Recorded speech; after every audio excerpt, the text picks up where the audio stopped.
আরে কোম্পানি তো আর চেহারা দেখে বেতন দেয় না। স্যার আসসালামু আলাইকুম।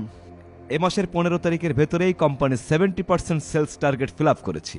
তাই নাকি? আমার তো 50%ই কমপ্লিট হয়নি। ওয়েটার,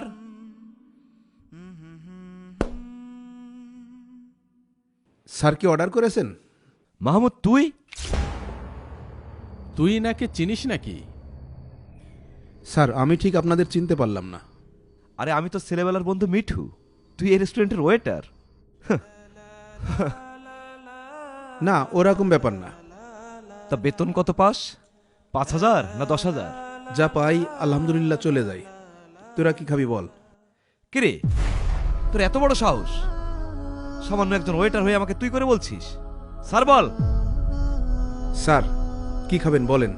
এবার ঠিক আছে, আমাদের দুজনের জন্য 2 কাপ ব্ল্যাক কফি আর একটা ফ্রাইড রাইস নিয়ে আয় যা। জি স্যার। কিরে মিঠু, তুই ওনার কর্ম নিয়ে এমন অপমান করলি কেন? আরে খাবারটা নিয়ে আসুক তারপরে বলছি। সাথে সাথে ওয়েটার মাহবুব মিয়া, সাত্তার ও মিঠুর জন্য ফ্রাইড রাইস এবং ব্ল্যাক কফি নিয়ে আসে।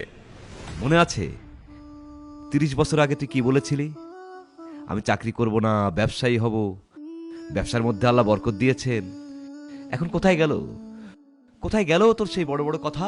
ধরে নিন ব্যবসা হয়তো আমার কপালে ছিল না। আমি একটা প্রাইভেট কোম্পানিতে জব করি।